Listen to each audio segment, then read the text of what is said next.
Sejam muito bem-vindos. Está começando As Liberais, um programa que conversa com mulheres que têm histórias interessantes para contar.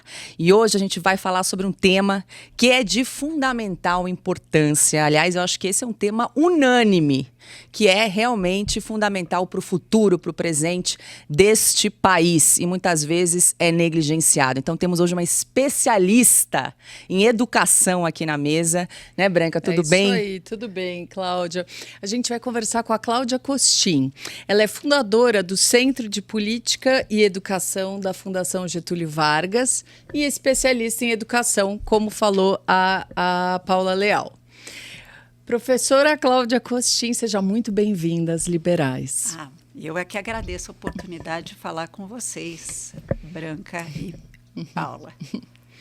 Eu queria começar perguntando uma coisa que me aflige particularmente, que na época da pandemia, a gente fez muita reportagem sobre isso e era um assunto que estava em evidência, que era o quê?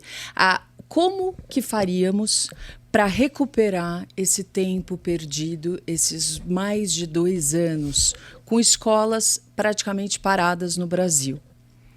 Passado a pandemia, um ano depois, não se fala mais nisso, não se fala mais no que fazer, como recuperar. Essa geração pandemia, né, geração coronavírus, ela vai ficar prejudicada para sempre ou estão acontecendo? As pessoas estão olhando para isso?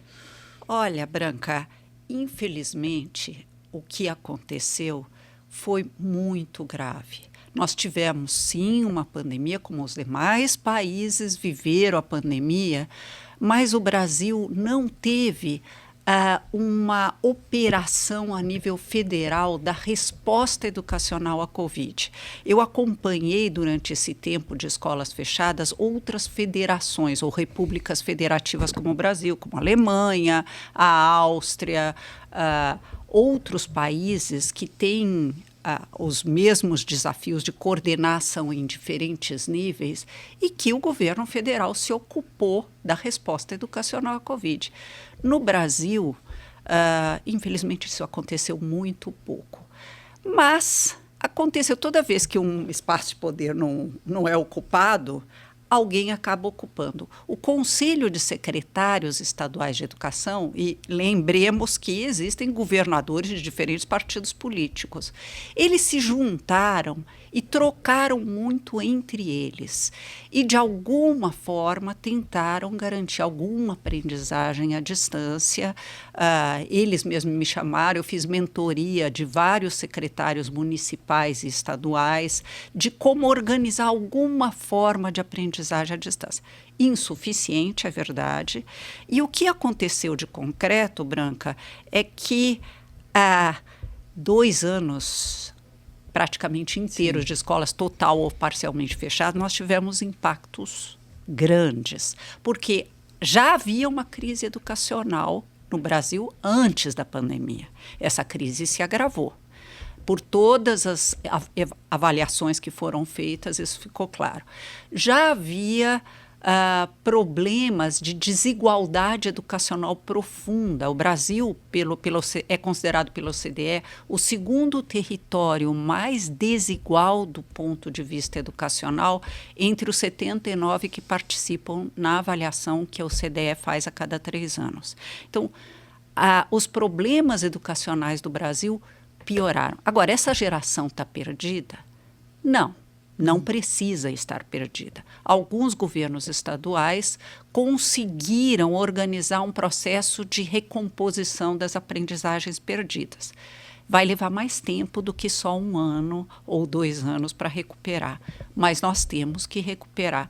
Outros foram menos ágeis em fazer isso, mas nós vamos ter que olhar esse problema de frente e resolver como país, e sem essa polarização horrorosa que nós estamos vivendo. A educação não é nem de esquerda nem de direita. É para todos. Educação tem que ser política de Estado. Mas, Cláudia, você estava falando de algumas iniciativas estaduais para tentar minimizar esses prejuízos. O que está sendo feito na prática? Foram aulas de reforço? Porque a gente fala de educação à distância no ensino público, praticamente não aconteceu, né? As crianças não tinham acesso à internet, muitas vezes não tinham acesso a computador, computador, usavam o celular da mãe quando chegava em casa, porque essas mães não pararam de trabalhar. Então foi assim, principalmente para ensino público, essas crianças ficaram na rua praticamente 2 anos, né? Olha, aconteceu isso de crianças em grandes números ficarem na rua e sem apoio da casa, mas há dados surpreendentes. Quando a gente olha para o Maranhão, que é um dos estados mais pobres do país, no ensino médio, 61% dos alunos estavam sistematicamente na plataforma à distância que o Maranhão criou. Se eu olhar para o Paraná, onde a inclusão digital é muito maior, são 95% dos alunos. Então, é complicado a gente dizer, na escola pública não aconteceu aprendizagem à distância. Aconteceu de uma maneira frágil, insuficiente, mas aconteceu. Muitos governos estaduais, como Minas Gerais, por exemplo, mandaram não só pacotes com textos para serem preenchidos para aqueles que não tinham acesso à internet, não só para a sua rede, mas para as redes municipais. Isso foi também muito útil. Goiás chegou a mandar gente de cavalo para as escolas rurais para entregar esses cadernos. Então, houve um esforço grande, mas evidentemente não suficiente. Pois é, e tem mensuração de resultado, indicadores, tem. assim, Cláudia? É interessante que a Universidade Federal de Juiz de Fora criou uma plataforma de avaliação diagnóstica, em que as próprias, e ofereceu para todos. Então, as próprias redes públicas puderam avaliar as perdas que aconteceram, porque a pior coisa que existe na educação brasileira, uma das piores coisas que acontecem na educação brasileira, é que nós ainda não estamos acostumados a trabalhar com dados de aprendizagem. Nós precisamos olhar com mais seriedade para a educação. A gente critica o negacionismo científico em saúde, mas pratica em educação. Não, educação não basta dizer, olha, que escola ótima, eles estão tão felizes brincando, então é uma escola ótima.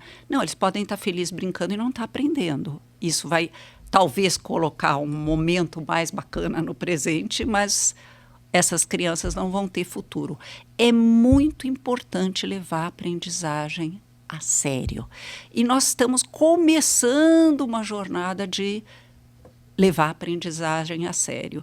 E isso vai nos ajudar a pisar no acelerador e construir qualidade em todas as escolas. É um problema quase, né, histórico do Brasil, essa questão da educação.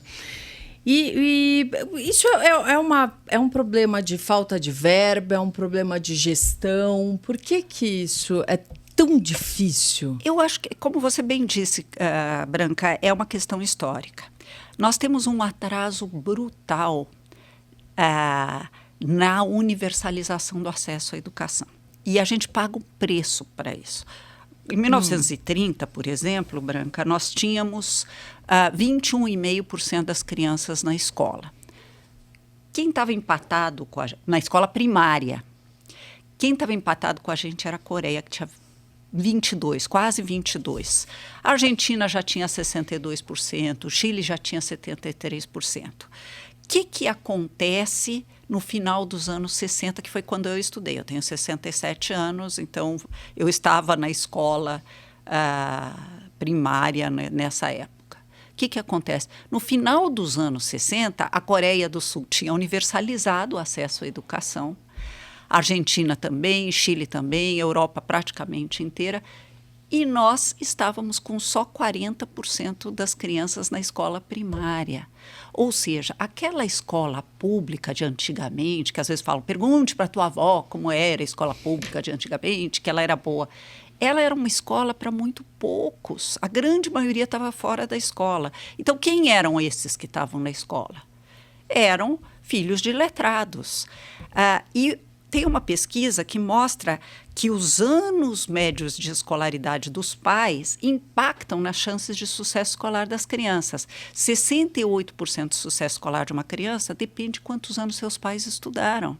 Se seus pais estudaram muito pouco, e a geração que hoje está na escola, em grande medida, seus pais estudaram muito pouco, isso diminui as chances deles terem sucesso escolar. E é uma pena, mas também quer dizer que a escola tem que se empenhar mais justamente com esses alunos, com os alunos que vêm de meios mais vulneráveis. Ô, Cláudia, eu queria trazer aqui para a discussão um assunto que foi debatido bastante, que é o novo ensino médio, que foi suspenso agora por esse novo governo. É um assunto também que esse modelo já foi desenhado, já foi discutido há bastante tempo, foi aprovado por medida provisória na gestão Temer, mas é até anterior nessa discussão bem anterior. Ao Temer.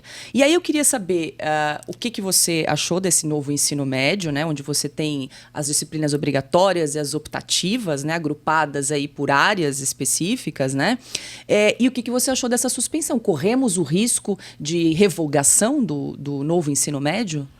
Olha, bom, primeiro eu vou ter que fazer uma declaração. Eu sou uma pessoa otimista, então eu olho para a realidade, um otimismo assim, um pouco desconfiado, um pouco cauteloso, mas otimista.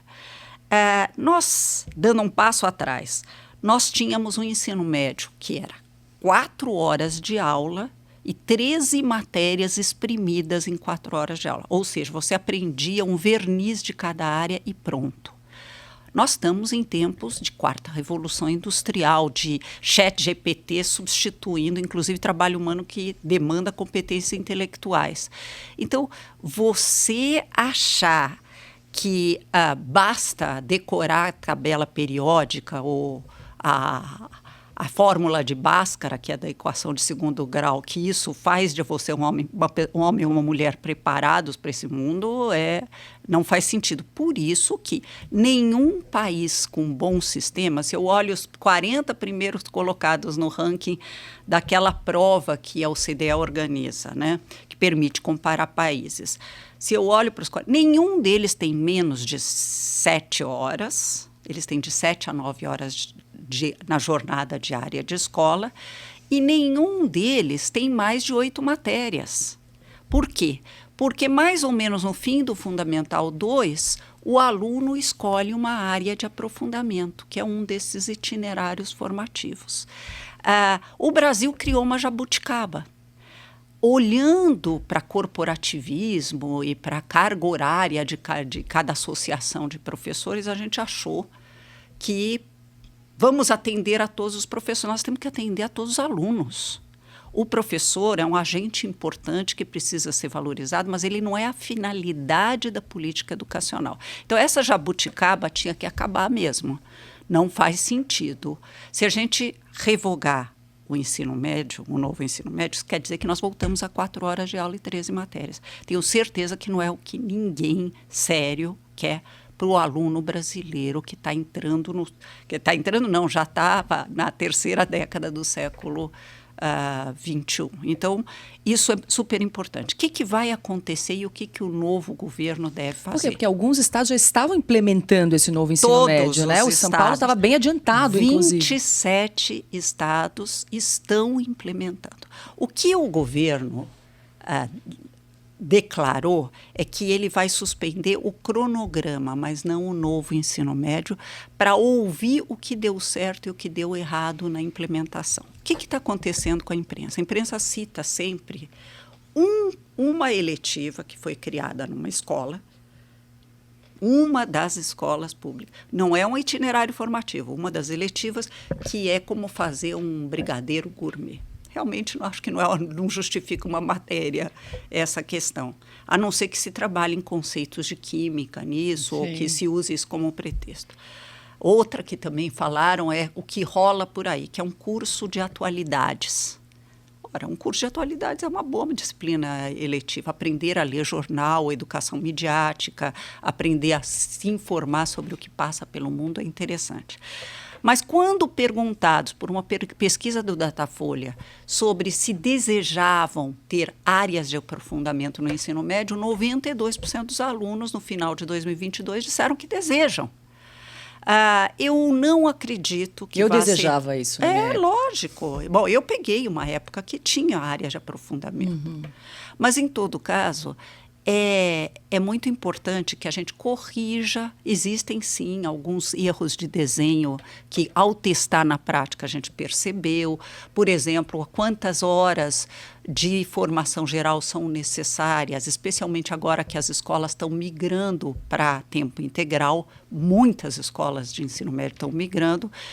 1.800 horas é pouco, poderia aumentar um pouco. Poderia incluir algumas disciplinas. São aperfeiçoamentos. São aperfeiçoamentos. Eu acredito, no meu otimismo, que o que vai acontecer é um aperfeiçoamento. E acredito também que a carga dos professores não vai ser prejudicada, porque cada vez mais estamos contratando professores para 40 horas e cada vez mais com dedicação exclusiva a uma única escola. Eu acho que o temor não faz tanto sentido e creio que o jovem brasileiro tem direito a uma educação mais mão na massa, que ensine a pensar cientificamente, historicamente, matematicamente, que aí sim a gente pode competir com o ChatGPT e outros achados da inteligência artificial. Mas então, só para entender, a implantação não foi suspensa, continua. O que foi suspenso é o cronograma. Tinha um cronograma até quando, mais ou menos? O cronograma era até 2024 para alterar o Enem de 2024. E isso foi suspenso enquanto eles fazem a consulta. Eles criaram um grupo de trabalho que está fazendo consultas nas escolas que estão implementando sobre que aperfeiçoamentos ou que mudanças são necessárias. Lógico, tem um grupo pedindo a revogação, mas isso faz parte da democracia. Grupos pensarão diferentes e a gente tem que dialogar com todos. Na época em que você foi secretária da Educação do Rio de Janeiro, teve um aumento, né? O índice de desenvolvimento da educação básica, na prova do índice de desenvolvimento da educação básica, o Rio subiu 22%. Como é que isso foi possível? Bom, você tem você consegue entender? Eu acho que não existem balas de prata, uma coisa que se fizer uma coisa, tudo muda na educação, né? Tem um pesquisador canadense que eu gosto muito, Michael Fullan, que ele fala que tem que construir uma estratégia sistêmica ou coerente. Então, a gente tentou atuar em várias frentes ao mesmo tempo.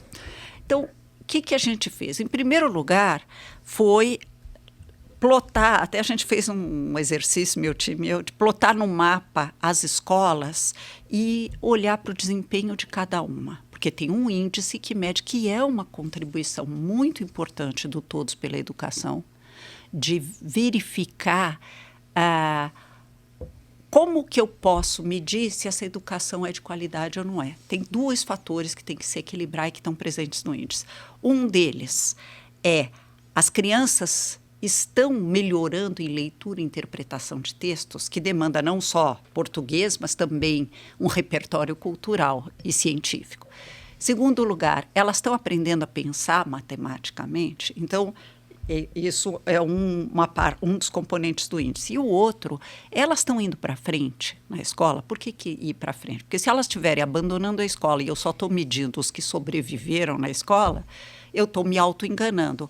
E se o diretor, para ter um índice melhor, está reprovando todo mundo, artificialmente, eu também estou medindo coisas. Então, ele tenta equilibrar essas duas coisas. O que a gente constatava no Rio de Janeiro é que a permanência na escola tinha dado uma melhoradinha, mas a aprendizagem não. Então, olhando no mapa, ficou claro que escolas que estão em favelas conflagradas, onde há o narcotráfico ou as milícias, o desempenho era muito inferior. Compreensível, mas são as crianças que mais precisam do efeito escola. Então, a gente fez o seguinte: professor que fosse ensinar nessas escolas ganharia mais. Nós criamos um prêmio anual de desempenho, não para as escolas que estavam mais bem colocadas, mas para as escolas que mais avançaram, para as escolas que atingiram uma meta de avanço em relação a como elas estavam. Mas se tivesse numa escola dessas, que nós passamos a chamar de escolas da manhã, o prêmio era em dobro. Então, com isso, muitas coisas melhoraram, mas, ao mesmo tempo, mudamos como é que selecionávamos diretores, a formação dada para os diretores, como que a gente trabalhava a formação continuada em serviço dos professores, o material que ia apoiar as aulas. Então, criamos a Educopédia, que era uma plataforma de aulas digitais com a tecnologia da época, feita pelos nossos próprios professores. A Federal do Rio de Janeiro ajudou a preparar os professores de como fazer aulas digitais. Então, você tinha aulas bastante interessantes dentro de sala de aula, projetados. Então, e criamos uma escola inovadora de Fundamental 2, que dialogasse mais com a adolescência. Muito mais educação mão na massa, caminhando para o ensino em tempo integral nas escolas de Fundamental 2 inicialmente, e melhoramos a educação infantil, inclusive quebrando um mito de que não pode alfabetizar na pré-escola. Pode, desde que seja lúdico, desde que não seja enfileirar carteirinhas e mandar as crianças copiarem do quadro. Então, foi uma série de mudanças que a gente fez. Eu estava com um time muito bacana, muitos deles professores que já eram da rede e que ajudaram a transformar a educação do Rio de Janeiro. Bom, eu queria trazer aqui para o debate um outro elemento na equação, que são os professores, você mencionou, né? Você fala muito sobre a questão da formação, valorização e remuneração do professor. E aí, primeiro eu queria te perguntar, como professora, né, que você foi professora, o Brasil forma bons profissionais, bons professores? Olha, infelizmente, nós temos dois problemas. Um é a atratividade da carreira. Dado o fato de que os salários são baixos, que você tem contratos fragmentados, especialmente no Fundamental 2 e no ensino médio, o professor é contratado para dar 16 horas numa escola, 10 horas numa outra, no município vizinho. Você não consegue atrair e reter talento como deveria. Então, isso é uma questão que o ensino em tempo integral vai nos ajudar a enfrentar.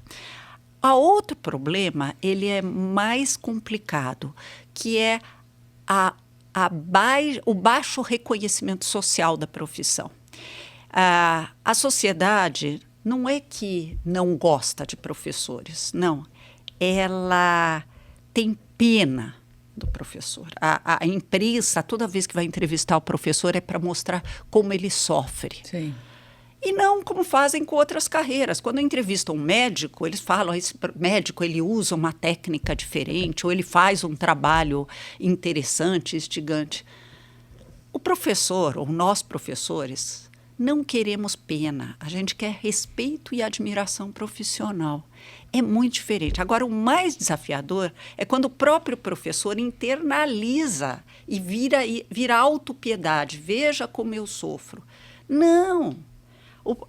O indivíduo que se tornou professor, ele, adulto, tomou uma decisão, especialmente na escola pública, ele tomou a decisão de prestar um concurso, sabendo das condições. Ele tem o direito e até o dever de lutar por melhores condições de trabalho, mas ele tomou uma decisão de se tornar professor. Ninguém o levou amarrado para isso. Então, ele pode e deve ter orgulho da sua profissão e das suas práticas em sala de aula. Então, toda vez que a gente humilha professor com a nossa, entre aspas, piedade, a gente está contribuindo para piorar o reconhecimento social do professor e, portanto, a atratividade da carreira. E a outra coisa é a formação que ele recebe na universidade, que não prepara para a mais complexa das profissões, como os próprios professores disseram no PISA. O PISA, esse exame internacional, ele tem um questionário associado a ele que é dado para professores. Perguntado sobre se a universidade os preparou para a profissão que eles têm, a grande maioria diz que não, que eles entraram na sala de aula despreparados para uma prática profissional que é tão complexa quanto a do médico, né? E Sim. não foram... Muitas universidades ensinam só teoria. Eu jamais formaria um médico dando história da medicina, filosofia da medicina, sociologia da medicina, e depois manda operar o cérebro de uma criança, que é o que nós, professores, metaforicamente falando, fazemos, né? Então, não, as universidades, como corretamente detectaram, os próprios professores não preparam para essa profissão. Cláudia, você acaba de vai assumir agora dia 5, né, o Instituto Singularidades, que forma professores. Vocês têm esse olhar para o ensino prático? Sem dúvida, foi o motivo pelo qual eu aceitei o convite que me foi feito. Ainda não comecei, vou começar agora. E vai ser muito interessante, porque é uma proposta bem inovadora para a realidade brasileira, mas não inovadora em escala mundial. Inclusive, o Chile forma professores colocando teoria e prática em diálogo. Não é que você tem que abolir a teoria, não. Sim. A teoria em conversa com a prática. E o mais curioso é que o patrono da educação brasileira, o Paulo Freire, que, aliás, hoje, no dia que estamos gravando, é o aniversário da morte dele, ele preconizava o que ele chama de praxis, que é justamente esse diálogo entre teoria e prática. E nós, brasileiros, não praticamos o suficiente. Não basta despejar teoria. Por isso que tanto curso brasileiro de formação de professores é feito à distância. Bom, se é para só ensinar teoria, sim, então fazemos à distância. Ser professor é colocar em diálogo constante, não só na universidade, mas na formação continuada em serviço, a teoria e a prática. E esse é um curso de pedagogia normal, 5 anos, com licenciatura? Com tudo, é um curso de pedagogia normal, inovador, e também tem as licenciaturas, mestrado. E vocês se inspiraram em outros modelos, Cláudia, para... Olha, eu estou assumindo agora, então eu ainda não vou falar nós, porque eu ainda não sou. Mas a equipe que criou o Singularidades, sim, se inspirou na experiência internacional e tenta inovar em formação de professores. Vai ser muito interessante, depois de tantos anos trabalhando com a política educacional, estrito senso, agora olhar para uma das dimensões mais importantes da política educacional, que é como nós formamos professores para o século XXI. Um dos seus vários trabalhos foi mapear iniciativas no Brasil que mereceriam destaque na área de educação. Nesse universo, né, que eu imagino que tenha ótimas iniciativas no Brasil inteiro, embora a educação geral não seja boa. O que você descobriu tem alguma coisa em comum que coloque essas iniciativas, assim, que destaquem elas? Olha, é interessante essa pergunta. Uma vez eu escrevi um artigo na Folha dizendo que o Brasil precisa aprender com o próprio país. Porque muitas vezes a gente manda a gente ver na Coreia o que eles estão fazendo em educação, ou na Finlândia. Não é que é errado fazer isso, mas você não transplanta uma sociedade. Você pode imitar uma prática, mas você não consegue imitar uma sociedade que engendrou essa prática. Então, nós não somos finlandeses, nós não somos coreanos.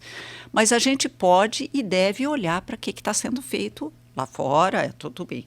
Mas que tal olhar para o próprio Brasil? E aí a gente olha para uma experiência fantástica, que é a do estado de Pernambuco. Pernambuco começou com uma escola que chama ainda Ginásio Pernambucano, em que um grupo grande de ex-alunos resolveu ajudar a repensar aquela escola específica. Embora chamasse Ginásio Pernambucano, é uma escola de ensino médio. Vamos pensar um ensino médio diferente. Aí chamaram um educador brasileiro muito bom, infelizmente já falecido, Antônio Carlos Gomes da Costa, e ele trouxe umas ideias muito ricas, não só em colocar a escola em tempo integral, com professores dedicados a uma única escola, mas trabalhar algo que a gente fala muito no Brasil e pratica pouco, que é o protagonismo do aluno. O que é o protagonismo do aluno? É ensiná-lo que ele é o construtor da sua vida futura. Não vai ser o pai, não vai ser a mãe, não vai ser o professor que vai transformar esse sonho de vida futura, seja para ele mesmo ou para o planeta, em um projeto de vida e fazer com que ele faça escolhas importantes da sua vida em relação à sua vida escolar.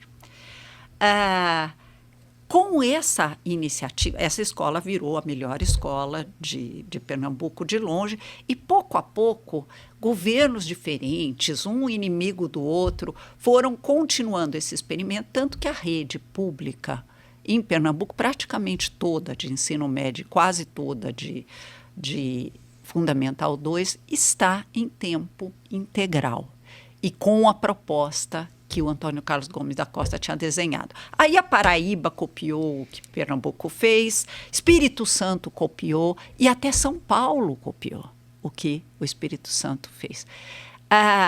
Deu certo em toda parte? Deu certo, deu menos certo, mas concretamente o melhor estado brasileiro em ensino médio é Pernambuco. E é um estado de nível socioeconômico mais baixo. Da mesma maneira, no ensino fundamental, quem mais avançou foi o Ceará. E o Ceará começou na cidade de Sobral, que é uma cidade de 250 mil habitantes, porte médio, e bastante pobre.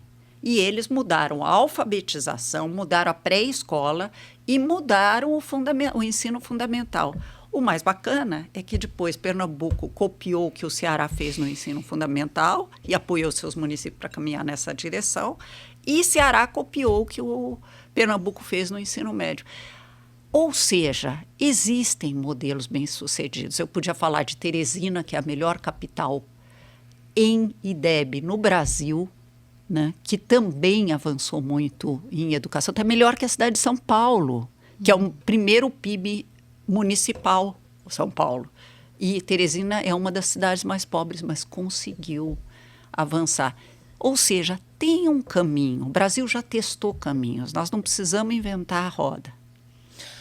Cláudia, a gente está se encaminhando aqui para os finalmentes do programa. Já fica o convite para você voltar, porque educação é parte 1, parte 2, parte 3, várias partes. Mas queria fazer assim, um fechamento, considerando que você é uma pessoa otimista, considerando que o problema da educação no Brasil é histórico. Qual é o retrato que você faz hoje da educação no Brasil? Isso daria uma tese, eu sei, mas só para a gente fechar aqui a primeira parte. Bom, primeiro, nós tivemos, ao contrário do que muita gente pensa, avanços. Esses avanços em colocar praticamente todos no ensino fundamental, a gente universalizou o acesso ao ensino fundamental na primeira década do século XXI. A gente agora precisa trabalhar com muita determinação e garra em botar qualidade. E qualidade para todos. Qualidade para todos não quer dizer qualidade para os que já estão motivados ou para aqueles que nasceram em berço de ouro. É qualidade ou excelência, melhor dizendo, para todos. Isso chama equidade, isso chama igualdade de oportunidades. Não se constrói uma sociedade coesa sem construir igualdade de oportunidades. Depois é por conta de cada um. Mas primeiro, igualdade de oportunidades. E a gente pode fazer isso, não é impossível. E no ensino superior, que a gente não falou e nem vai dar tempo de falar agora... Fica para a parte 2. Fica para a parte 2, mas fica só uma mensagem. O ensino superior não tem que ser ou ensino técnico ou ensino superior. Nós temos que ter mais dos dois. O Brasil ainda tem muito pouca gente no ensino superior. Só 21% dos adultos de 25 a 34 anos têm diploma universitário. Não bate com a média de países de mesmo nível de desenvolvimento. Nós temos que avançar na inclusão no nível superior e avançar na inclusão no ensino técnico. E até para isso, o novo ensino médio tem uma alternativa, que é colocar um dos itinerários formativos especificamente para o ensino técnico e profissionalizante. A gente precisa avançar mais. Bastante, né, Cláudia? E tem um preconceito para transpor nessa barreira do ensino técnico, acho, no Brasil, né? Ainda tem, né? Ainda tem. E nós temos que parar de olhar. A educação tem que preparar para a vida, mas a vida inclui o mundo do trabalho. Então, a gente precisa parar de olhar como a gente olhou desde o Brasil, o Império, essa coisa de que trabalho manual é feio, ou que trabalho profissionalizante é feio. Pelo amor de Deus, a gente precisa valorizar o trabalho profissionalizante e o mercado de trabalho vem demandando bastante. E uma pessoa que pensa que formar para a vida é só formar para a cidadania ou só formar para o mundo das artes, está esquecendo que o filé mignon do dia de cada um de nós é passado no mundo do trabalho. Se não for uma relação bem preparada, de muita qualidade, nós não estamos preparando essa pessoa para dependência, não para autonomia. E nós conversamos com a professora Cláudia Costin. Foi uma delícia de bate-papo, mas foi rápido. Eu também gostei. Já fica o convite para você voltar aqui mais vezes. Será um prazer, é muito boa a conversa.